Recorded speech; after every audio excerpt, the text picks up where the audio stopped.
Hello everyone, आज के इस ऑनलाइन वीडियो लेक्चर के अंदर आप सभी का स्वागत है। आज अपन एसएसबी यानी राजस्थान स्टाफ सिलेक्शन बोर्ड के अंदर जनरल साइंस की जो पीवाईक्यू है उसको डिस्कस करने वाले हैं, और जिसमें राजस्थान चतुर्थ श्रेणी कर्मचारी भर्ती परीक्षा की जो 6 पारियों के अंदर पेपर आयोजित हुए थे उसके सामान्य विज्ञान के प्रश्न देखेंगे। ये जो प्रश्न हैं भले ही चतुर्थ श्रेणी कर्मचारी भर्ती के हैं, लेकिन ये जो इतने इम्पोर्टेंट सवाल है कि ये वीडियो भर्ती परीक्षा के लिए, एलडीसी के लिए, सीईटी, 12th लेवल और graduation level, lab assistant, forest guard, forester, इन सभी भर्ती परीक्षाओं के लिए ये इम्पोर्टेंट है, क्योंकि जनरल साइंस से जिनमें पूछी जाती है उनके अंदर एक दैनिक विज्ञान पूछी जाती है, और दैनिक विज्ञान के अंदर ये जितने भी प्रश्न हैं अम्ल क्षारक से संबंधित है, धातुओं से संबंधित है, या फिर प्रकाश के परावर्तन और अपवर्तन से संबंधित है, वो सारे प्रश्न हैं इन भर्तियों के अंदर पूछे गए थे। तो यही प्रश्न हैं वापस अपने को डिस्कस करने हैं जो इस भर्ती के अंदर पूछे गए हैं। तो चलिए शुरू करते हैं। सबसे पहले 19 सितंबर 2025 को मॉर्निंग शिफ्ट के अंदर जो पारी आयोजित हुई थी परीक्षा, उस परीक्षा के अंदर जो प्रश्न पूछे गए थे उनको डिस्कस करते हैं। मतलब कुल 6 पारियों के अंदर परीक्षा आयोजित हुई है और 6 पारियों के अंदर कुल 30 प्रश्न आए। मतलब प्रत्येक पारी के अंदर 5 सवाल है वो सामान्य विज्ञान के हैं। अपना जो पहला सवाल है, निम्नलिखित में से कौन सा है एक प्रोटीन पाचक एंजाइम है। मतलब ऐसे एंजाइम का नाम अपने को इसमें से देखना है जो प्रोटीन का पाचन करता हो। यहाँ पर कितने नाम दे रखे हैं? 4 नाम दे रखे हैं। ऑप्शन ए के अंदर है ट्रिप्सिन एंजाइम, ऑप्शन बी के अंदर है लाइपेज, ऑप्शन सी के अंदर माल्टेज, ऑप्शन डी के अंदर एमाइलेज एंजाइम। तो देखिए, इस प्रश्न का उत्तर डायरेक्ट देखें तो इसका जो ऑप्शन 1 है, कौन सा ऑप्शन, ये जो ऑप्शन ट्रिप्सिन एंजाइम है, तो ट्रिप्सिन एंजाइम ऑप्शन ए के अंदर लिखा हुआ है, वो इसका राइट आंसर है। मतलब ट्रिप्सिन एंजाइम एक ऐसा एंजाइम है जो प्रोटीन पाचक एंजाइम है। ये जो एंजाइम है वो कहाँ से स्रावित होता है? ये अग्नाशय नामक जो ग्रंथि है उससे स्रावित होता है। अब ये जो एंजाइम है वो प्रोटीन का पाचन करेगा। फिर दूसरे नंबर पे लिखा हुआ है लाइपेज एंजाइम। लाइपेज एंजाइम है वो एंजाइम है लिपिड का पाचन करता है। किसका? लिपिड। लिपिड क्या होती है? लिपिड एक प्रकार का भोजन का घटक है, जिसे अपन सामान्य भाषा में या विज्ञान की जो हिंदी भाषा है उसके अंदर अपन वसा कहते हैं। अब ये जो माल्टेज है, माल्टेज एक प्रकार के कार्बोहाइड्रेट, किसका? माल्टेज एक प्रकार के कार्बोहाइड्रेट का पाचन करता है, और उस कार्बोहाइड्रेट का क्या नाम है? माल्टोज। क्या नाम है? माल्टोज। उसी प्रकार से एमाइलेज है, वो भी एक प्रकार के कार्बोहाइड्रेट का पाचन करता है। किसका पाचन करता है? कार्बोहाइड्रेट। और उस कार्बोहाइड्रेट का क्या नाम है जिसका पाचन एमाइलेज करता है? उसका नाम है स्टार्च। क्या नाम है? स्टार्च। तो आपको याद रखना है कि इसमें जो लाइपेज एंजाइम है वो वसा का पाचन करता है। उसके अलावा जो ये माल्टेज एंजाइम है कार्बोहाइड्रेट का पाचन करता है, एमाइलेज एंजाइम वो कार्बोहाइड्रेट का पाचन करता है, और साथ ही साथ ये जो ट्रिप्सिन एंजाइम है वो प्रोटीन का पाचन करता है। मतलब यहाँ पर प्रोटीन के पाचन वाला एंजाइम पूछा है तो ऑप्शन ए होगा। यदि यहाँ पर वसा के एंजाइम पूछा गया था, मतलब वसा का पाचन करने वाला एंजाइम अगर पूछा होता तो यहाँ पर लाइपेज होता। अपना अगला सवाल है कि जो सूची 1 और सूची 2 है उसके अंदर क्या हुआ है कि एक में तो भौतिक गुण लिखे हुए हैं और दूसरी सूची के अंदर धातुएं लिखी हुई है, तो इनको आपस में मिलाना है कि किस भौतिक गुण के आधार पर कौन सी धातु है। तो सबसे पहला ऑप्शन है अपना, फर्स्ट ऑप्शन है या फिर पहला जो विकल्प है उसके अंदर लिखा हुआ है कमरे के ताप पर तरल अवस्था में कौन सी धातु पाई जाती है। कमरे के ताप पर तरल या द्रव अवस्था के अंदर जो धातु पाई जाती है, क्या धातु पाई जाती है, उसका नाम है पारा। क्या नाम है? पारा। तो ये जो धातु पाई जाती है उसका नाम होता है पारा। लेकिन कमरे के ताप पर यदि द्रव अवस्था में जो अधातु की बात की जाए तो वो पारा नहीं होती है। तो आपको ये ध्यान रखना है। आपको ये एडिशनल इन्फॉर्मेशन आप कहीं लिख सकते हो कि जो धातु है, कि जो धातु जो द्रव अवस्था में पाई जाती है, धातु ये जो कौन सी अवस्था में पाई जाती है? द्रव अवस्था में, उसका नाम है पारा। क्या नाम है? पारा। और पारा को अपन मरकरी भी कहते हैं। क्या कहते हैं? मरकरी। उसके अलावा एक अधातु, क्या? अधातु जो द्रव अवस्था में पाई जाती है उसका नाम होता है ब्रोमीन। क्या नाम है? ब्रोमीन। तो आपको याद रखना है। आगे सवाल ये भी आ सकता है कि ऐसी अधातु का नाम बताइए जो कमरे के ताप पर द्रव अवस्था में पाई जाती है। तो एकमात्र अधातु है जो द्रव अवस्था में पाई जाती है, उसका नाम है ब्रोमीन। क्या नाम है? ब्रोमीन। उसके अलावा जो ऑप्शन बी है उसके अंदर दे रखा है जिसे आसानी से चाकू से काटा जा सकता है। मतलब ऐसी धातु के नाम बताइए जिनको अपन चाकू से आसानी से काट सकते हैं। तो ऐसी दो धातु हैं। कितनी धातु हैं? दो धातु हैं। एक का नाम है सोडियम, एक का नाम क्या है? एक का नाम है सोडियम। क्या नाम है? सोडियम। और एक का नाम है पोटेशियम। क्या नाम है? पोटेशियम। तो यहाँ पर दो धातु के नाम आपको याद रखना है, एक सोडियम और एक पोटेशियम, जिनको चाकू से आसानी से काट सकते हैं। एक और इम्पोर्टेंट धातु है, लेकिन कुछ स्थानों पर या फिर कुछ किताबों के अंदर उसका नाम लिखा हुआ है, कुछ किताबों में नहीं लिखा हुआ है, वो है लिथियम। लिथियम को भी किसी किताबों के अंदर मेंशन किया हुआ है कि लिथियम भी को धातु को भी चाकू से काटा जा सकता है। लेकिन अपने यहाँ पर ऑप्शन दे रखा है, वो कौन सा ऑप्शन है? वो यहाँ पर पोटेशियम नहीं दे रखा, न लिथियम दे रखा है। अपने पास में सूची 2 के अंदर जो ऑप्शन दे रखा है वो है सोडियम। क्या है? सोडियम। तीसरा लिखा हुआ है ऊष्मा का उत्कृष्ट चालक, मतलब ऊष्मा का सुचालक। ठीक है, यानी कि बेस्ट कंडक्टर ऑफ हीट। ऊष्मा किसमें से आसानी प्रवाहित हो सकती है? शीशा के अंदर या फिर चांदी के अंदर? तो यहाँ पर चांदी है। क्या है? चांदी। उसके बाद में चौथा जो ऑप्शन है उसमें लिखा हुआ है ऊष्मा का कुचालक, यानी कि ऐसी कौन सी धातु है जो ऊष्मा की कुचालक होती है? तो वो होती है शीशा, या जिसको अपन लेड भी कहते हैं। क्या कहते हैं? लेड। ये भी मतलब इनके दो नाम हैं किसी के, तो वो आपको याद रखना है। जैसे कि चांदी को सिल्वर भी कहते हैं, और इसका जो एजी क्यों प्रतीक है? क्योंकि इसका जो लैटिन नाम है वो है अर्जेंटम। क्या है? अर्जेंटम। तो ये आपको कुछ शब्द हैं या एडिशनल इन्फॉर्मेशन जो मैं बता रहा हूँ ऑप्शंस के साथ साथ में, वो भी इम्पोर्टेंट है। अब ये देखिए यहाँ पर शीशा का जो प्रतीक है, शीशा या लेड, लेड इंग्लिश वर्ड है, शीशा हिंदी वर्ड है, लेकिन इसका प्रतीक पीबी है। पीबी क्यों है? क्योंकि इसके लैटिन भाषा में इसको कहा जाता है प्लम्बम। क्या बोला जाता है? प्लम्बम। और देखिए आपने प्लम्बस या प्लम्बिक पढ़ा हुआ, लेकिन वो ऑक्सीकरण अवस्था के आधार पर है, और इसका जो सामान्य जो लैटिन नाम है वो है प्लम्बम। चांदी का लैटिन नाम अर्जेंटम। ये जो देखो यहाँ पर पारा है, तो पारा का एक और नाम होता है, मैंने आपको बताया है, इंग्लिश में इसको मरकरी या मर्क्यूरी कहा जाता है, लेकिन इसका प्रतीक Hg क्यों है? क्योंकि इसको लैटिन भाषा में हाइड्रेजीरम कहा जाता है। क्या कहा जाता है? हाइड्रेजीरम। उसके अलावा यहाँ पर देखिए ये जो सोडियम है, सोडियम का प्रतीक है Na। सोडियम का प्रतीक Na क्यों होता है? क्योंकि इसका जो लैटिन नाम है वो है नेट्रियम। क्या है? नेट्रियम। तो ये जो एडिशनल इन्फॉर्मेशन मैं यहाँ बताता हूँ तो वो भी आपको याद रखनी है। अब देखिए जो ऑप्शन ए था, ए ऑप्शन के अंदर कौन सा विकल्प था? यहाँ पर सूची 2 का कौन सा ऑप्शन है? सूची 2 का ऑप्शन है दूसरा। कौन सा है? दूसरा। अब देखिए एक तो यहाँ पर भी दूसरा आ रहा है ऑप्शन, और यहाँ पर भी क्या आ रहा है? दूसरा ऑप्शन। मतलब अभी आगे और अपने को देखना है। तो देखिए बी के अंदर क्या है? बी के अंदर वापस फर्स्ट है, तो यहाँ पर बी के अंदर क्या है? फर्स्ट। यहाँ पर बी के अंदर क्या है? फर्स्ट। अब देखिए सी के अंदर क्या है? सी के अंदर चौथा ऑप्शन है, तो यहाँ पर सी के अंदर कौन सा है? तीसरा। और यहाँ पर कौन सा है? चौथा। मतलब ये गलत है, और ये तो इसमें तो ए के अंदर भी फर्स्ट था, यहाँ ए के अंदर थर्ड था, तो ये दोनों ऑप्शन ये भी गलत है। तो अपना फाइनल आंसर कौन सा हुआ?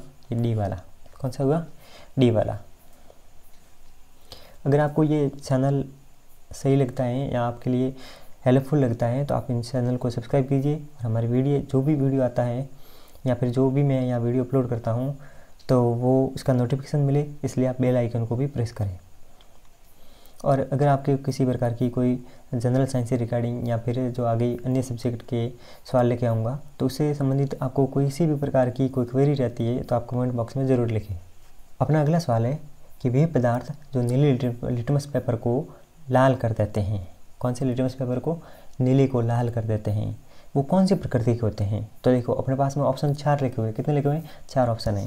पहला ऑप्शन जलविरागी, दूसरा है उदासीन, तीसरा है अम्लीय, चौथा है क्षारीय। अब देखिए यहाँ पर आपको 2 शब्द याद रखना है। एक शब्द याद रखना है अनिल।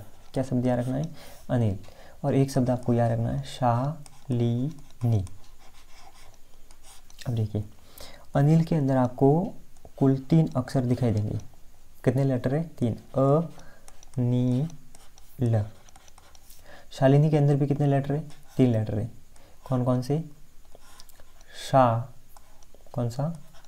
शा ली नी। अब देखिए प का अर्थ है अम्ल, क्या है? अम्ल। नी का अर्थ है नीला, क्या है? नीला। ल का अर्थ आपको लेना है लाल, क्या लेना है? लाल। अब देखिए क्या होता है कि अम्ल वे पदार्थ होते हैं जो नीले लिटमस को लाल कर देते हैं। नीले लिटमस को कैसा कर देते हैं? लाल। उसी प्रकार से दूसरा शब्द है शालिनी, और शालिनी के अंदर भी कितने अक्षर हैं? 3 अक्षर हैं। अब देखिए शालिनी के अंदर जो शा शब्द है उसका अर्थ होता है शारक, या फिर अपन शार भी कह सकते हैं।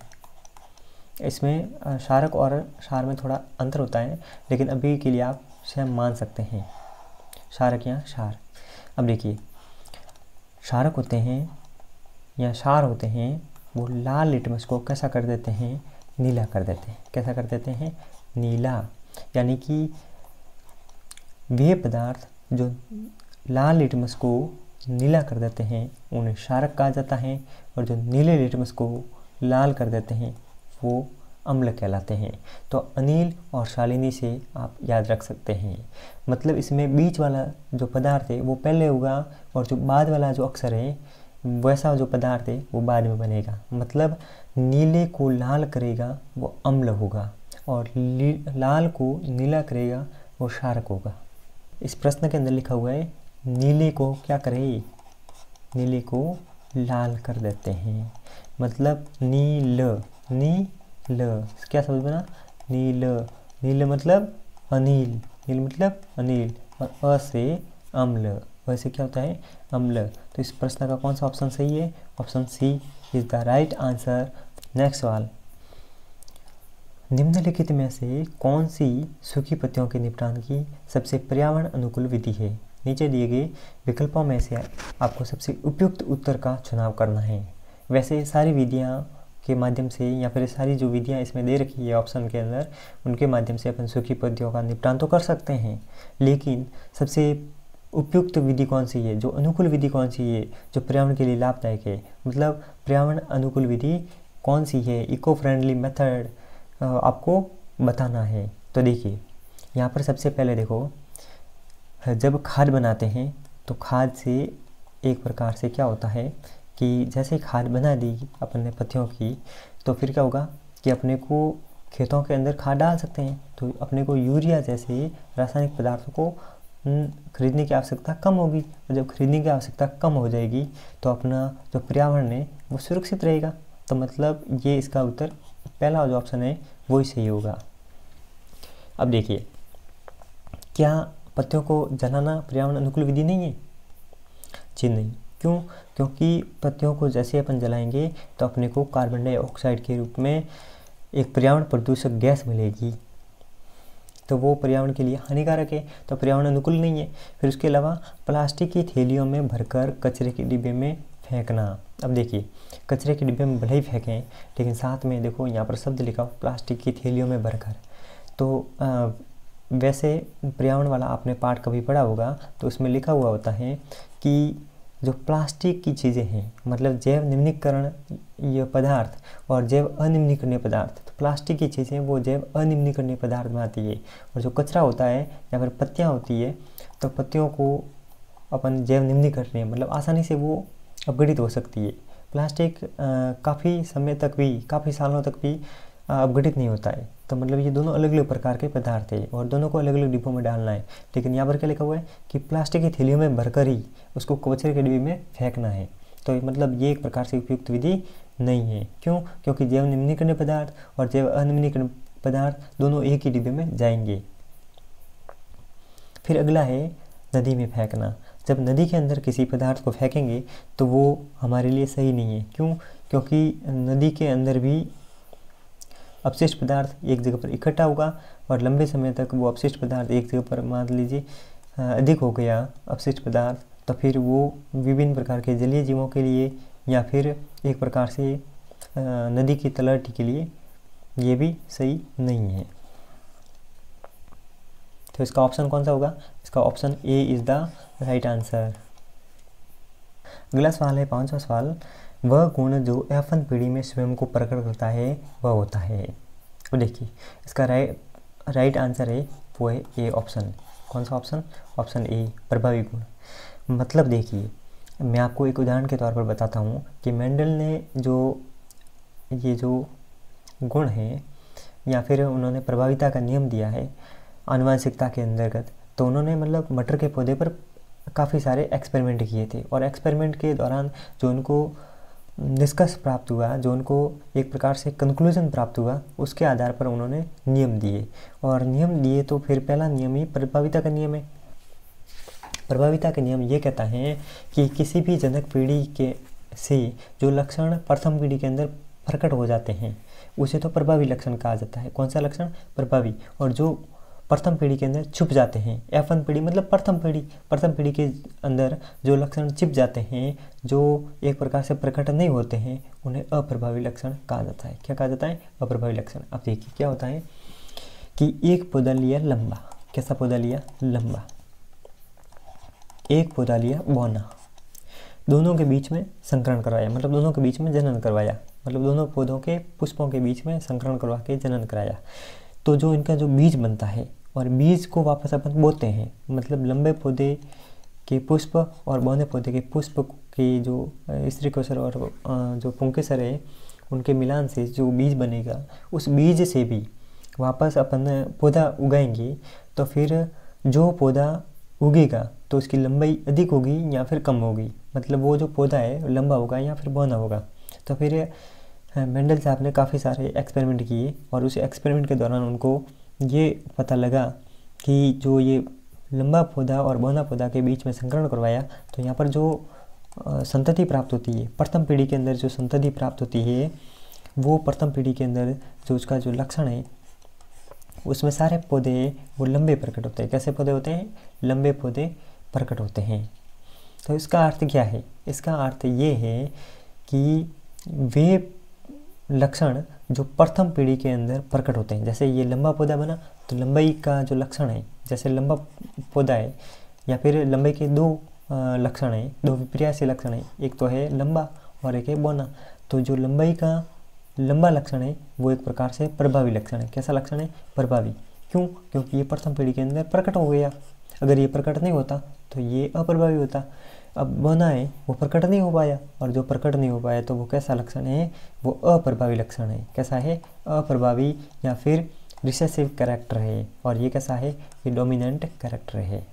तो इस प्रश्न का उत्तर क्या होगा? इस प्रश्न का उत्तर होगा ऑप्शन ए, मतलब प्रथम विकल्प है वो इसका सही उत्तर है। अब देखो द्वितीय पारी है, मतलब 19 सितंबर की दिन ही इवनिंग शिफ्ट के अंदर दूसरी पारी आयोजित हुई थी। उसमें भी सामान्य विज्ञान या जनरल साइंस के 5 सवाल है, तो उसको अपन देखेंगे। अब देखिए 5 सवाल उसके हो गए। अब ये छठा सवाल, मतलब दूसरी पारी का जो पहला सवाल है उसको मैंने छठा सवाल लिखा है यहाँ। मानव शरीर में वसा या फैट्स के पाचन के दौरान वसा के विघटन में निम्नलिखित में से कौन सा एंजाइम सहायक होता है? तो यहाँ पर देखिए, यहाँ पर लिखा हुआ है 4 एंजाइम के नाम। किसके नाम है? एंजाइम के नाम। आपको ये जो नाम है वो आपको याद रखने हैं। अब देखिए मैंने आपको पहले भी बताया है कि ये जो एमाइलेज एंजाइम है, कौन सा एंजाइम? Amylase enzyme. तो ये आपको ध्यान रखना है, ये अपने मनुष्य के लार में पाया जाता है। किस में पाया जाता है? लार में। और ये स्टार्च नामक कार्बोहाइड्रेट, स्टार्च क्या है? एक प्रकार का कार्बोहाइड्रेट है। क्या है? कार्बोहाइड्रेट। और कार्बोहाइड्रेट जो एक प्रकार का है स्टार्च, और स्टार्च का ये क्या करता है? पाचन करता है। क्या करता है? पाचन। अब देखिए दूसरे प्रकार का जो विकल्प लिखा हुआ है वो लिखा हुआ है, बी विकल्प है, वो है ट्रिप्सिन। क्या है? ट्रिप्सिन। अब देखिए ट्रिप्सिन क्या होता है? ट्रिप्सिन एक प्रकार का एंजाइम है जो अग्न्याशय से स्रावित होता है। कहाँ से स्रावित होता है? अग्न्याशय से। अब देखिए ये क्या करता है? ये एक प्रकार से प्रोटीन का पाचन करता है। क्या करता है? प्रोटीन का पाचक। या फिर यूँ कहें कि ये ऐसे एंजाइम को एक्टिव करता है जो प्रोटीन का पाचन करता है। जैसे मान लीजिए देखो, एक छोटी आंत के अंदर काइमोट्रिप्सिनोजन एंजाइम होता है। कौन सा एंजाइम? काइमोट्रिप्सिनोजन। अब ये देखिए काइमोट्रिप्सिनोजन एंजाइम में वो अभी इनएक्टिव है, मतलब अक्रिय है, या फिर जिसको अपन सही हिंदी में बोलें तो ये निष्क्रिय है, मतलब ये क्रिया नहीं कर सकता। अब इसको क्रियाशील बनाना है, मतलब इसको सक्रिय करना है, तो उसके लिए अपने को एक एंजाइम की आवश्यकता होती है, उसका नाम है ट्रिप्सिन एंजाइम। कौन सा एंजाइम है? Trypsin enzyme. अब देखिए, ये जो काइमोट्रिप्सिनोजन है वो काइमोट्रिप्सिन में बदल जाएगा। किस में बदल जाएगा? काइमोट्रिप्सिन में। और काइमोट्रिप्सिन एक प्रकार का सक्रिय एंजाइम है। कैसा एंजाइम है? सक्रिय एंजाइम, मतलब एक्टिव एंजाइम है। कैसा एंजाइम है? एक्टिव है, जो प्रोटीन के ऊपर काम कर सकता है। तो मतलब ये एक प्रकार से क्या हुआ, ये जो ट्रिप्सिन एंजाइम है वो काइमोट्रिप्सिनोजन जो निष्क्रिय एंजाइम है उसको सक्रिय बनाता है, इनएक्टिव को एक्टिव करता है। तो ट्रिप्सिन एंजाइम एक प्रकार से प्रोटीन के पाचन में रोल अदा करता है, या फिर अपनी भूमिका अदा करता है, या भूमिका निभाता है। तो ट्रिप्सिन एंजाइम क्या करता है? प्रोटीन का पाचन। किसका पाचन करता है? प्रोटीन का पाचन, या फिर प्रोटीन के पाचन में सहायता करता है। तो ये ट्रिप्सिन एंजाइम है। फिर जो तीसरा शब्द लिखा हुआ है वो है पेप्सिन। क्या लिखा हुआ है? पेप्सिन। अब देखिए, ये कहाँ से स्रावित होता है? ये स्रावित होता है आमाशय से। कहाँ से स्रावित होता है? आमाशय से। अब देखिए, आमाशय के अंदर जठर ग्रंथियाँ होती है। कौन सी ग्रंथियाँ? जठर ग्रंथियाँ। और जठर ग्रंथियों के अंदर जठर रस स्रावित होता है। जठर ग्रंथियों से कौन सा रस स्रावित होता है? जठर रस। और जठर रस के अंदर क्या क्या होता है? जठर रस के अंदर एक होता है पेप्सिन एंजाइम। कौन सा एंजाइम? Pepsin enzyme. और पेप्सिन एंजाइम के साथ साथ में होता है श्लेष्मा। क्या होता है? श्लेष्मा। और उसके साथ में क्या होता है? Hydrochloric acid, HCl। ठीक है, तो ये देखिए यहाँ पर क्या होता है कि ये जो पेप्सिन एंजाइम है वो हमारे शरीर के अंदर वो एक प्रकार से प्रोटीन का पाचन करता है। किसका पाचन करता है? प्रोटीन का। अब देखिए, चौथे प्रकार का जो विकल्प लिखा हुआ है लाइपेज। क्या लिखा हुआ है? लाइपेज। अब देखिए, ये जो लाइपेज एंजाइम है, क्या है? Lipase enzyme. अब देखिए, ये जो लाइपेज एंजाइम है वो क्या करता है? वो एक प्रकार से लिपिड का पाचन करता है। किसका पाचन? लिपिड। और लिपिड को अपन बोलते हैं वसा, या फिर इसकी जगह पर अपन फैट भी कहते हैं। क्या बोलते हैं? फैट। तो वसा या फैट का जो पाचन करता है उसका नाम है लाइपेज एंजाइम। कौन सा एंजाइम? लाइपेज।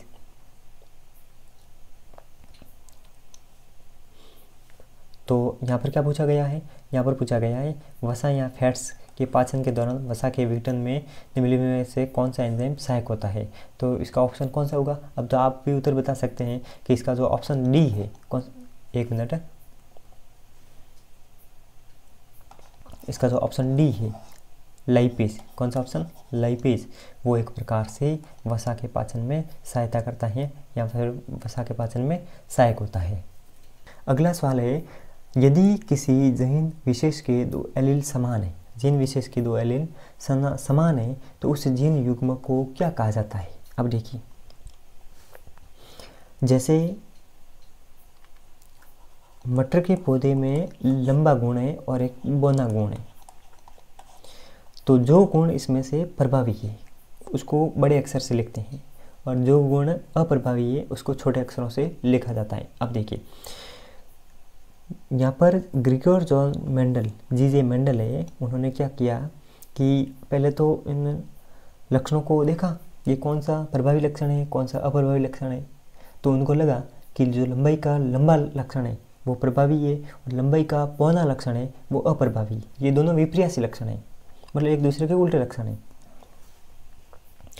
तो यहाँ पर जो लंबाई का लंबा लक्षण है, तो लंबा को इंग्लिश में क्या बोला जाता है? टॉल। क्या बोला जाता है? टॉल। तो उन्होंने टॉल का टी लिया। क्या लिया? टी। और जो लक्षण प्रभावी है, मतलब जो प्रथम पीढ़ी में प्रकट होता है, उसके लिए उन्होंने 2 अक्षर लिख लिए लंबे के लिए। और जो बौना पौधा था उसके लिए दोनों अक्षर यही लिए, लेकिन लिए कैसे? छोटे। मतलब कैपिटल टी तो मतलब लंबे को दर्शाता है, और स्मॉल टी है वो किसको दर्शाता है? बौने को दर्शाता है। अब देखिए, यदि दोनों टी बड़े हैं या दोनों टी छोटे हैं, मतलब जो टी या तो बड़े हैं दोनों, या फिर दोनों टी छोटे हैं, तो इनको तो बोला जाता है समयुग्मजी। क्या बोला जाता है? समयुग्मजी। मतलब इसमें जो युग्मज है या फिर उनमें जो दोनों जीन है वो समान है। लेकिन क्या होता है कि प्रथम पीढ़ी के अंदर ये एक प्रकार से जनक पीढ़ी है, तो टी का कोई एक इनमें से, देखो जैसे कोई पौधा है तो पौधे के अंदर जब इनका युग्मक बनेगा तो एक टी अलग हो जाएगा, दूसरा टी अलग हो जाएगा। क्यों? क्योंकि युग्मकों के अंदर गुणसूत्र आधे रह जाते हैं, मतलब पूरे नहीं आते, आधे रह जाते हैं। जैसे मनुष्य से के शरीर से जो शुक्राणु बनता है तो शुक्राणु में 23 गुणसूत्र होते हैं, लेकिन मनुष्य के शरीर में कितने होते हैं? 46 गुणसूत्र। तो मतलब क्या हुआ? गुणसूत्र आधे रह गए। तो यहाँ पर जो लंबाई के 2 लक्षण हैं उसमें से एक लक्षण है वो इस युग्मक में चले गए और एक लक्षण अलग युग्मक में चला गया। यहाँ पर भी छोटा टी और यहाँ छोटा टी, मतलब यहाँ पर भी टी और टी दो छोटे छोटे बन गए। अब देखो क्या होता है कि यहाँ तो ये युग्मक इसके साथ में मिलेगा या फिर ये युग्मक इसके साथ में मिलेगा, या फिर ऐसा भी हो सकता है कि ये युग्मक इसके साथ में मिलेगा या फिर ये युग्मक इसके साथ में मिलेगा। मतलब क्या होता है कि अल्टीमेटली इन दोनों में से कोई एक युग्मक बाहर आएगा और इन दोनों में से कोई एक युग्मक बाहर आएगा और मिलेगा। जैसे मिलेगा तो एक बड़ा टी और एक छोटा टी बन जाता है। अब देखिए इसमें क्या होता है कि गुणसूत्र तो अलग अलग है, बड़ा टी और छोटा टी, लेकिन क्या होता है कि दिखने में ये कैसा है? लंबा दिखता है। कैसा दिखता है? लंबा। तो मतलब ये F1 पीढ़ी के अंदर जो लंबा दिखा, F1 पीढ़ी के अंदर जो लंबा दिखा वो तो एक प्रकार से प्रभावी लक्षण है, और जो गुण छिप गया, जैसे मतलब बौना दिखा ही नहीं, तो मतलब वो एक प्रकार से अप्रभावी है। लेकिन यहाँ पर ये नहीं पूछा गया, यहाँ पर ये पूछा गया है कि यहाँ पर जितने भी गुणसूत्र लिखते हैं तो जो भी बड़े बड़े लिखे हुए हैं अक्षर गुणसूत्रों के, दोनों साथ साथ में जो लिखे हुए हैं उसमें दोनों बड़े हैं। जैसे टी टी बड़ा और वापस देखो टी टी छोटा। तो इसका अर्थ ये है कि यदि दोनों अक्षर छोटे हैं या दोनों अक्षर बड़े हैं तो उनको तो बोला जाता है समयुग्मजी। क्या बोला जाता है?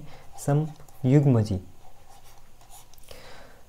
और एक टी बड़ा दूसरा टी छोटा, तो ऐसे गुणसूत्रों के समूह को या फिर ऐसे जीनों के समूह को अपन बोलते हैं विषम युग्मजी। क्या बोलते हैं?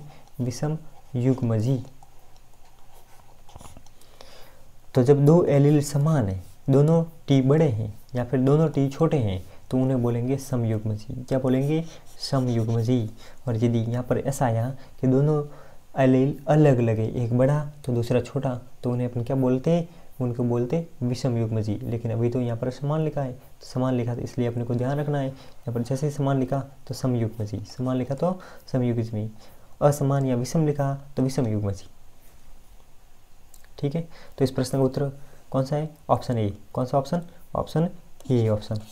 अगला सवाल, निम्नलिखित में से कौन सी धातु कॉपर सल्फेट के घोल से कॉपर को विस्थापित नहीं कर सकती? अब देखो ये जो सवाल समझना है उससे पहले आपको एक श्रेणी है वो समझनी पड़ेगी, और उस श्रेणी का नाम है रिएक्टिविटी सीरीज या फिर अभिक्रियाशीलता श्रेणी। कौन सी श्रेणी? अभिक्रियाशीलता श्रेणी। अभिक्रियाशीलता श्रेणी। अब देखिए आप ये जो वीडियो देख रहे हो ना, तो आपको इसको ध्यान से देखिए। क्यों? क्योंकि इसमें एक एक जो प्रश्न है उसमें मैं लगभग 5 मिनट ले रहा हूँ या 3 मिनट ले रहा हूँ। तो भले ही आपको ये 3 मिनट अभी ज़्यादा लग रहे हैं, लेकिन जैसे ही आप ये प्रश्न बार बार सॉल्व करोगे या फिर अलग अलग भर्ती परीक्षाओं के ये प्रश्न जैसे ही सॉल्व करोगे तो आपको क्या होगा कि सारा कॉन्सेप्ट आपके दिमाग में फिट हो जाएगा। तो देखिए, तो एक अभिक्रियाशीलता है या फिर जिसको अपन बोलते हैं रिएक्टिविटी सीरीज। कौन सी सीरीज? Reactivity series. अब देखिए ये जो रिएक्टिविटी सीरीज है उसमें आपको तत्वों के नाम याद रखने हैं, और वो भी एक क्रम से। ऐसा नहीं है कि अटपटांग ढंग से आप याद रख लो, नहीं ऐसे नहीं, आपको एक क्रम से याद रखना है। और उसके लिए मैं आपको ट्रिक बताता हूँ। सबसे पहले आपको ट्रिक याद रखनी है केदार। क्या याद रखनी? केदारनाथ। केदारनाथ। का माली आलू जरा फीके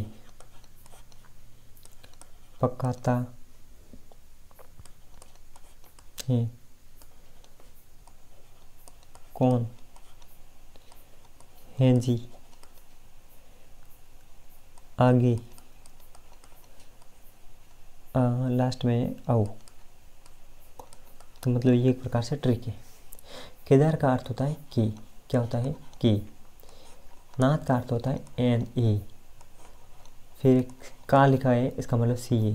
माली का Mg, क्या है Mg। आलू का Al। जरा का Zn, जरा का Zn। फीकी का Fe। पकाता का Pb। कौन का Cu। हेजी का मतलब Hg, हेजी Hg, ठीक है। आगे का मतलब Ag और औ का मतलब OU। अब देखिए, ये एक प्रकार से तत्वों के प्रतीक है, मतलब कि जो प्रतीक है वो पोटेशियम का प्रतीक है। किसका प्रतीक है? पोटेशियम का। अब देखिए, पोटेशियम का मैंने P क्यों नहीं लिया, मैंने K क्यों लिया, तो ये भी आपको याद रखना है। जो पोटेशियम है उसका लैटिन नाम क्या है? पोटेशियम का जो लैटिन नाम है वो है केलियम। क्या नाम है? केलियम। इसलिए मैंने यहाँ पर क्या लिया? के लिया। उसके बाद में Na जो नाम है या फिर जो प्रतीक है वो सोडियम का प्रतीक है। किसका प्रतीक है? सोडियम का। अब देखिए, सोडियम का प्रतीक है लेकिन मैंने SO क्यों नहीं लिया? क्योंकि इसका भी कारण है। इसका क्या कारण है? क्योंकि सोडियम का भी लैटिन नाम होता है। सोडियम का लैटिन नाम क्या होता है? सोडियम का लैटिन नाम होता है नेट्रियम। क्या होता है? नेट्रियम।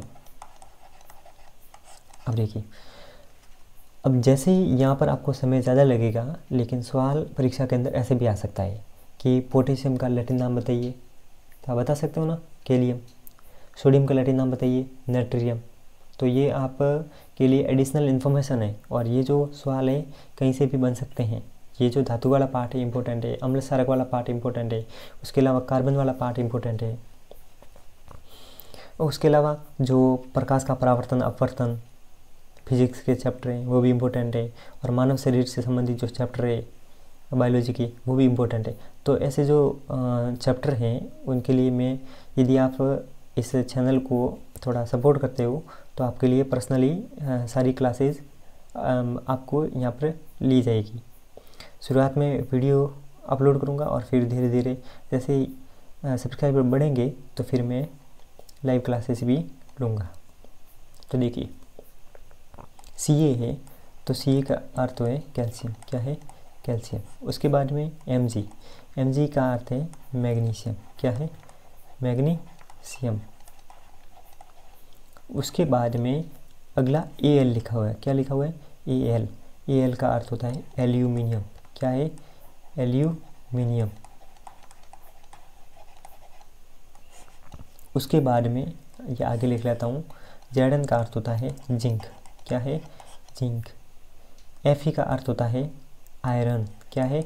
आयरन। अब देखिए, यहाँ वापस वही कंफ्यूजन कि आयरन का जो प्रतीक है वो मैंने I क्यों नहीं लिया। तो आयरन का जैसे ही उसके आयरन की खोज हुई थी, उसके बारे में पता चला था, उस समय इसका जो लैटिन नाम के आधार पर इसका नाम रखा था, वो जो लैटिन में इसका नाम होता है वो होता है फेरम। क्या नाम है? फेरम। मतलब जितने भी प्रतीक है या तो इंग्लिश के वर्ड के आधार पर या फिर लैटिन भाषा के आधार पर लिए गए अधिकतर। फिर देखिए, मैंने आपको भी थोड़ी देर पहले बताया कि जो लेड है, शीशा है, इसके दो नाम है। जैसे आयरन है उसके लोहा भी कहते हैं हिंदी में, उसी प्रकार से लेड इंग्लिश वर्ड है, उसको हिंदी में शीशा कहा जाता है। और इसका प्रतीक Le क्यों नहीं है, La क्यों नहीं है, इसका प्रतीक Pb क्यों है? क्योंकि इसको लैटिन भाषा में क्या बोला जाता है? लैटिन भाषा में इसको बोला जाता है प्लम्बम। क्या बोला जाता है? प्लम्बम। अब देखिए, Cu को कॉपर कहा जाता है। क्या कहा जाता है? कॉपर। कॉपर को अपन तांबा भी कहते हैं। क्या कहते हैं? तांबा। अब देखिए, ये जो कॉपर या तांबा है उसका प्रतीक Cu क्यों है? Co क्यों नहीं? कॉपर की स्पेलिंग तो Co होती है, Co से शुरुआत होती है, लेकिन Cu क्यों है? क्योंकि इसका भी एक लैटिन नाम है। इसका भी क्या है? लैटिन नाम। लैटिन नाम क्या है? क्यूप्रम। क्या नाम है? क्यूप्रम। अब देखिए, Hg एक प्रकार से मरकरी को कहा जाता है, मरकरी या फिर पारा, और उसका लैटिन नाम क्या है? हाइड्रोजन। क्या है? हाइड्रोजीरम। अगला है Ag। Ag का मतलब होता है सिल्वर। क्या होता है? सिल्वर। और सिल्वर को अपन क्या कहते हैं? चांदी। और इसका लैटिन नाम क्या है? इसका लैटिन नाम मैं यहाँ लिख रहा हूँ, इसका लैटिन नाम है अर्जेंटम। क्या नाम है? एक मिनट,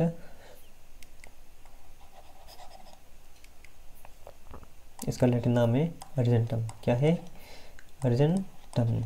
फिर लास्ट में, सबसे लास्ट में AU लिखा हुआ है। क्या लिखा हुआ है? AU। अब देखिए,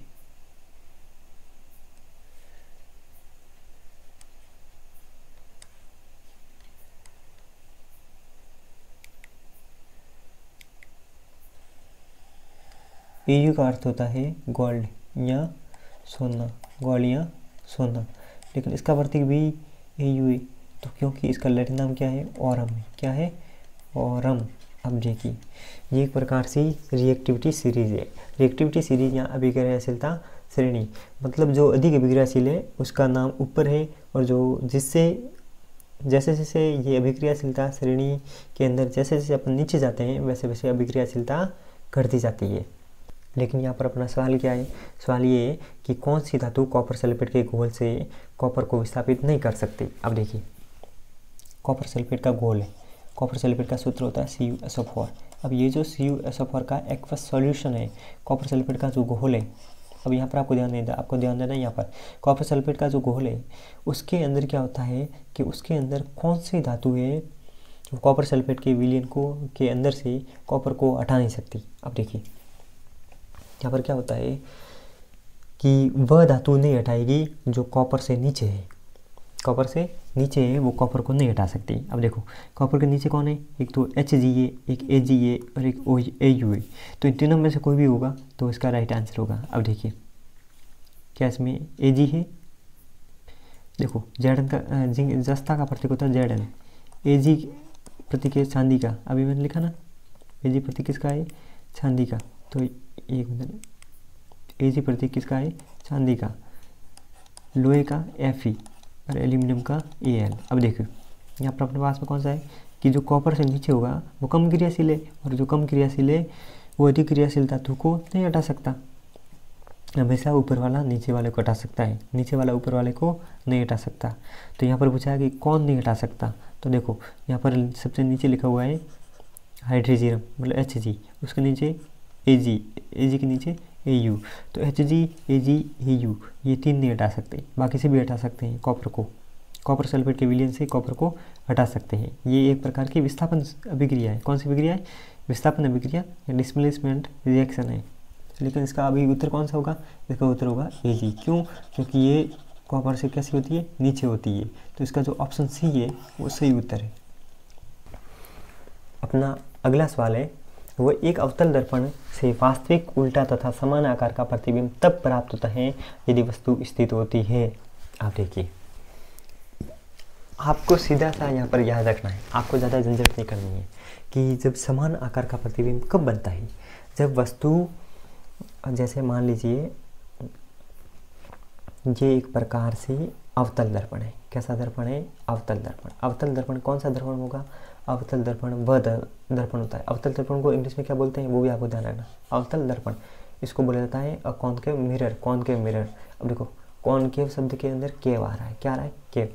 वस्तु को इस साइड में रखा जाता है, वस्तु को इस साइड में रखा जाता है। अब देखिए, वस्तु के सामने ये जो दर्पण है, तो दर्पण है वो अंदर की ओर धंसा हुआ है। अंदर की ओर कैसा है? धंसा हुआ। अब देखिए, किसी पर्वत के ऊपर जो गुफा होती है वो इस प्रकार की होती है, मतलब इस प्रकार की जो गुफा है वो होती है।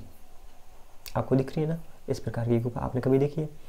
तो देखिए, जैसे आप जंगली जानवरों की जो गुफाएं होती है वो कुछ इस प्रकार की होती है। इस प्रकार के मतलब यहाँ से धसी हुई, यहाँ से क्या होती है? जहाँ से प्रवेश द्वार है वहाँ से क्या है? धसी हुई। तो यहाँ पर भी क्या होता है? अवतल दर्पण है वो अंदर की ओर धसा हुआ होता है, तो वो अवतल दर्पण होता है। कौन सा होता है? अवतल दर्पण। और उत्तल दर्पण है तो ऊ से आपको ऊ याद रखना है। ऊ से ऊ मतलब उत्तल दर्पण है वो अंदर से, मतलब जो बाहर की तरफ से जो आगे वाला भाग है वहाँ से उभरा हुआ होगा। कैसा होगा? उभरा हुआ। और अवतल दर्पण है वो कैसा होगा? धंसा हुआ। तो अवतल को इंग्लिश में बोला जाता है कॉनकेव, और केव का मतलब गुफा। गुफा जिस प्रकार से धसी हुई है अंदर की ओर, उसी प्रकार से ये भी यहाँ से धंसा हुआ होता है। अब देखिए इसमें क्या होता है कि ये जो अवतल दर्पण है उसके ऊपर प्रतिबिंब है वो समान आकार का जो प्रतिबिंब कब बनता है? जब इसका कोई भी वस्तु है वो कहाँ पर हो? वक्रता केंद्र पर हो। कहाँ पर हो? वक्रता केंद्र पर हो। जब वक्रता केंद्र पर हो तभी वो समान आकार का प्रतिबिंब बन सकता है, वरना नहीं बन सकता। इसको और डिटेल में समझना है तो मैं अलग से ये जो प्रकाश का परावर्तन और अपवर्तन वाला पार्ट है उसमें किस प्रकार से प्रतिबिंब बनते हैं उसको मैं आपको डिटेल में बता सकता हूँ यदि आप कमेंट करो तो। इसका ऑप्शन है सी। कौन सा ऑप्शन है? सी। तो ऑप्शन सी इसका सही उत्तर है कि वक्रता केंद्र पर जब वस्तु होगी तब उसका प्रतिबिंब है वो वक्रता केंद्र पर ही बनेगा और साथ ही समान आकार का बनेगा। कैसा बनेगा? समान आकार का। अपना अगला सवाल है रोगों। फर्स्ट सूची के अंदर दे रखा है और रोग पैदा करने वाले जो रोगाणु हैं वो दूसरी सूची के अंदर दे रखा है, उनको आपस में क्या करना है? मिलाना है। अब देखिए यहाँ पर सबसे पहला ऑप्शन है उसका नाम है टाइफाइड। क्या है? टाइफाइड। टाइफाइड एक प्रकार से जीवाणुजनित रोग है। कैसा रोग है? जीवाणुजनित, मतलब साल्मोनेला टाइफी नामक जीवाणु से होने वाला रोग है। उसके बाद में मलेरिया। आपने 8वीं कक्षा के अंदर भी पढ़ा है, फिर 10वीं कक्षा के अंदर भी नाम आता है, और फिर 11th-12th के अंदर साइंस बैकग्राउंड वाले तो इसको पढ़ते ही हैं। और साथ ही जनरल साइंस के अंदर जहाँ पर भी रोग वाला पार्ट है उसमें सबसे इम्पोर्टेंट जो टॉपिक है वो मलेरिया है, जो एड्स है। तो इस प्रकार के कुछ रोग है जो आम बोलचाल के अंदर बोले जाते हैं। तो डेंगू है। तो ये सारे जो रोग हैं तो आपको उसके बारे में थोड़ा डिटेल में जानकारी होनी चाहिए। तो यहाँ पर देखिए मलेरिया एक प्रकार का प्रोटोजोआ जनित रोग है। कैसा है? प्रोटोजोआ जनित रोग। और प्रोटोजोआ जनित रोग है उसमें भी कौन सा प्रोटोजोआ? प्लाज्मोडियम नामक प्रोटोजोआ। कौन सा? प्लाज्मोडियम या प्लेज्मोडियम नामक प्रोटोजोआ नामक ये जो प्रोटोजोआ है उसके द्वारा ये रोग फैलाया जाता है। और इसकी भी अलग अलग जातियाँ होती है। प्लाज्मोडियम की भी अलग अलग जातियाँ होती है। प्लाज्मोडियम फैल्सीपेरम है, प्लाज्मोडियम वाइवेक्स है। तो इस प्रकार से इनकी अलग अलग जातियाँ होती हैं, अलग अलग स्पीसीज होती है, प्रजाति होती है प्लाज्मोडियम की भी। अगला है एड्स। क्या है? एड्स। तो एड्स एक प्रकार का विषाणु जनित रोग है। ठीक है, कैसा है? विषाणु जनित रोग, वायरस से होने वाला रोग है। और कौन सा वायरस? HIV virus. कौन सा वायरस? HIV virus. और देखो हाथी पांव एक ऐसा रोग है जो कृमि के द्वारा होता है। किसके द्वारा? कृमि के द्वारा। और जिसके अंदर क्या होता है कि जो उसका जो पैर है वो एक प्रकार से हाथी जैसा हो जाता है। जिसके लक्षण है रोग के। अब देखिए आपको क्या करना है? आपको मिलाना है कि ए के अंदर क्या आएगा। ए के अंदर जो आएगा वो आएगा तीसरा। ए के अंदर क्या है? ए ऑप्शन के अंदर आपको याद रखना है तीसरा, 1 2 3। फिर बी के अंदर क्या है? बी के अंदर आएगा चौथा ऑप्शन। कौन सा ऑप्शन? चौथा ऑप्शन। सी के अंदर कौन सा ऑप्शन है? सी के अंदर अपने पास में ऑप्शन है वो है दूसरा ऑप्शन। कौन सा ऑप्शन है? दूसरा ऑप्शन। तो सी के अंदर दूसरा ऑप्शन। और डी के अंदर कौन सा ऑप्शन है? डी के अंदर अपने पास में ऑप्शन है वो है, डी के अंदर कौन सा ऑप्शन है? डी के अंदर ऑप्शन है अपना पहला। और देखिए ABCD के अंदर तीसरा, चौथा, दूसरा, पहला कहाँ लिखा हुआ है? यहाँ पर तीसरा, चौथा नहीं, तीसरा, चौथा, दूसरा, पहला, मतलब ये जो अपना डी ऑप्शन है वो इसका सही उत्तर है। तो इस प्रश्न का उत्तर क्या होगा? इस प्रश्न का उत्तर है ऑप्शन डी। अब देखिए 2 शिफ्ट के टोटल 10 सवाल हुए हैं, अभी और 20 सवाल बाकी है। उसमें अभी देखो तीसरी शिफ्ट है वो 20 सितंबर को आयोजित हुई थी मॉर्निंग शिफ्ट के अंदर, तो उसके सवाल देखते हैं अभी। अब देखिए ये काफ़ी सिंपल सवाल था। मानव हृदय में कितने कक्ष होते हैं? मानव हृदय में कितने कक्ष या फिर कितने कोष्ठ होते हैं या कितने चैम्बर होते हैं? तो मानव हृदय के अंदर कुल 4 कक्ष होते हैं, 4 कोष्ठ होते हैं। अब देखिए मानव हृदय को मैं ऐसा कुछ इस प्रकार का मैं बनाऊँ, सॉरी ये थोड़ा चित्र डायग्राम के अंदर तो मैं थोड़ा वीक हुई, लेकिन फिर भी इसको थोड़ा सही बनाने की कोशिश करते हैं कि मानव हृदय के कुल 4 भाग कर दें। कितने भाग, मानव हृदय के कुल कितने भाग कर दें, 4 भाग कर दें। तो फिर देखिए इसमें ऊपर वाले जो 2 भाग हैं, ऊपर वाले 2 भाग हैं उनको बोला जाता है आलिंद। क्या बोला जाता है, आलिंद। और आलिंद की संख्या कितनी होती है, 2। कितनी होती है, 2। और ये जो नीचे वाले हैं उनको अपन बोलते हैं नीले। क्या बोलते हैं, नीले। और नीले की संख्या कितनी होती है, 2। यानी कि आलिंद मीन्स ऑरिकल भी बोलते हैं। क्या बोलते हैं, ऑरिकल। और नीले को अपन क्या बोलते हैं, वेंट्रिकल। साइंस के अंदर इंग्लिश के टर्म याद रखना आवश्यक है, वेंट्रिकल। ठीक है।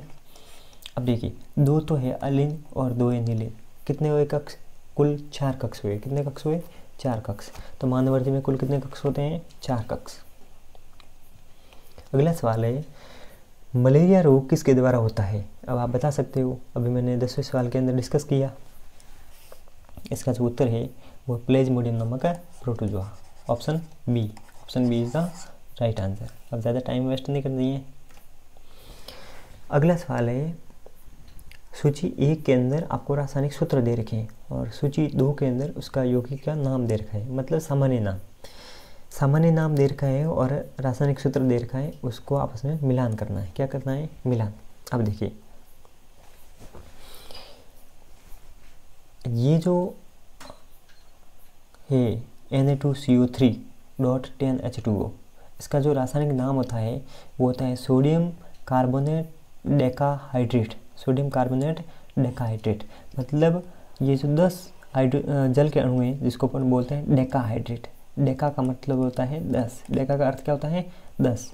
Decahydrate, decahydrate. तो ये इसका कौन सा नाम है, रासायनिक नाम। अब देखो इसका सामान्य नाम क्या होता है, इसका सामान्य नाम होता है धावन सोडा। कौन सा सोडा, धावन सोडा, या फिर इसको अपन वॉशिंग सोडा भी कहते हैं। क्या कहते हैं, वॉशिंग सोडा। उसके अलावा ये है कैल्शियम हाइड्रोक्साइड, CaOH2। ठीक है, इसको अपन क्या बोलते हैं, कैल्शियम हाइड्रोक्साइड। और ये कैल्शियम हाइड्रोक्साइड है, उसका सामान्य नाम होता है बुझा हुआ चूना। क्या होता है, बुझा हुआ चूना। अब आपको एक चीज़ समझनी पड़ेगी कि कैल्शियम ऑक्साइड है, क्या है, कैल्शियम ऑक्साइड CaO। यदि इसके अंदर अपन पानी डाल देते हैं, क्या डाल देते हैं, पानी। जब इसके अंदर अपन पानी डाल देते हैं तो फिर क्या होता है, ये कैल्शियम हाइड्रोक्साइड बन जाता है। क्या बन जाता है, कैल्शियम हाइड्रोक्साइड बन जाता है। अब देखिए ये तो है बिना बुझा हुआ चूना। जैसे अपन देखो बाजार से कट्टा खरीदते हैं सोने का, तो वो तो होता है बिना बुझा चूना। कैसा, बिना बुझा चूना। जब उस बिना बुझे चूने को अपन मकान बनाने के लिए या फिर किसी भी कार्य के लिए उसको भिगोते हैं, तो जैसे ही उसको भिगो देते हैं तो भिगोने पर कैल्शियम ऑक्साइड के अंदर क्या मिल गया, पानी मिल गया। और पानी मिलते ही उसमें से ऊष्मा बाहर आ गई। मतलब ये एक प्रकार की कैसी विक्रिया है, शुरुआत में ये ऊष्मा क्षेपीय विक्रिया हो जाती है। अब देखो जिसमें ऊष्मा मतलब एक्सोथर्मिक रिएक्शन है, जिसमें से ऊष्मा है पूरी बाहर आती है।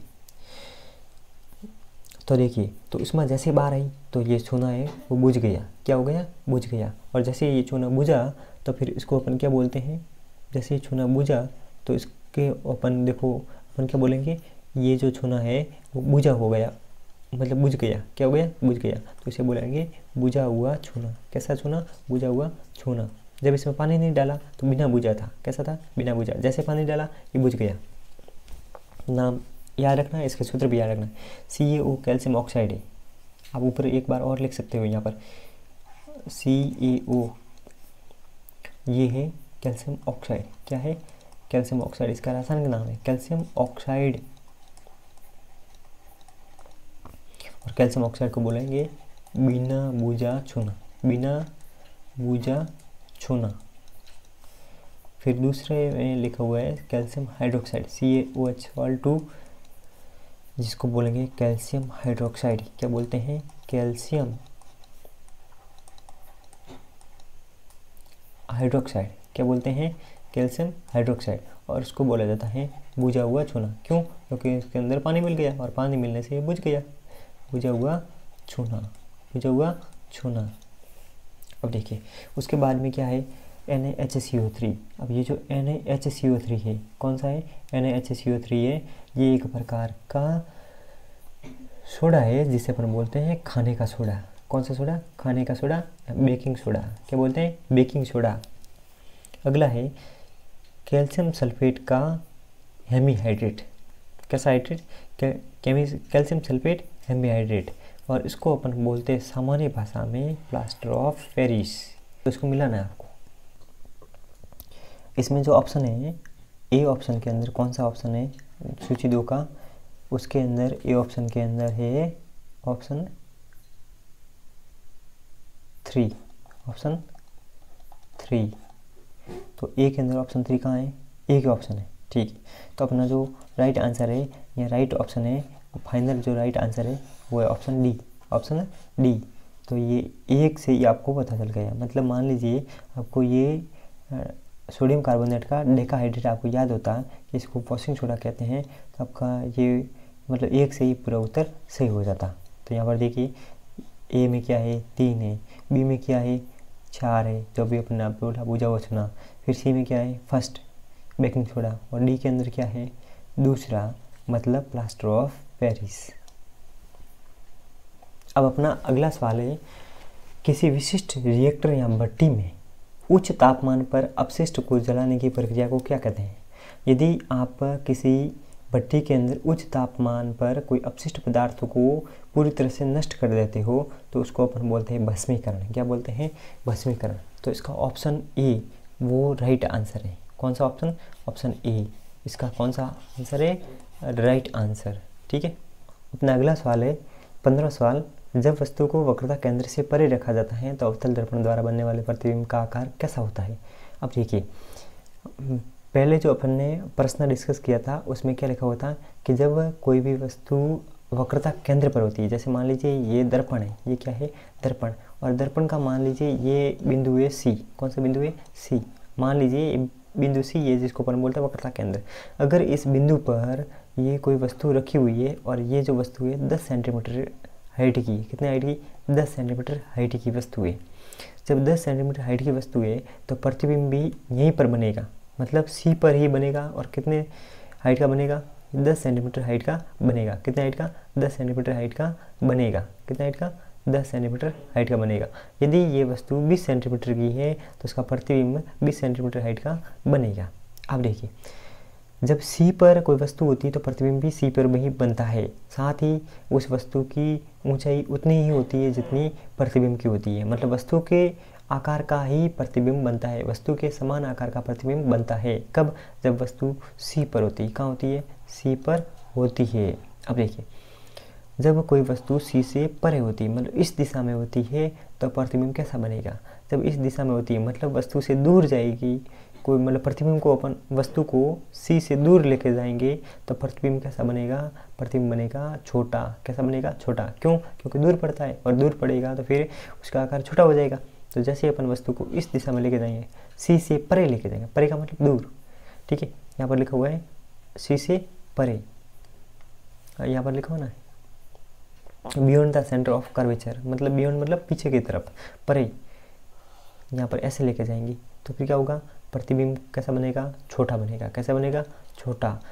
लेकिन अगर अपन इसको इस तरफ लेके जाते हैं, वस्तु को किस तरफ लेके जाएंगे? दर्पण की तरफ। तो दर्पण की तरफ जैसे लेके जाएंगे तो प्रतिबिंब कैसा बनेगा? बड़ा बनेगा। कैसे बनेगा? बड़ा बनेगा। आपको ध्यान रखना है।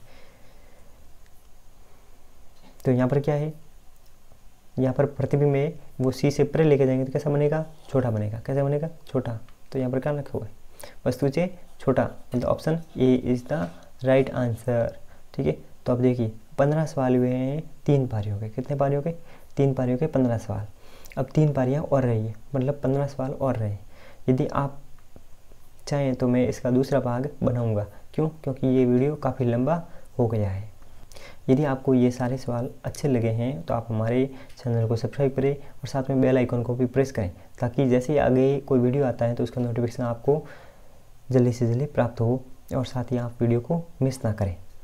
अगर आपको किसी तरह की कोई क्वेरी है तो आप जल्दी से जल्दी कमेंट बॉक्स में लिख दीजिए, ताकि उसके ऊपर जल्दी से जल्दी वीडियो भी आ जाए।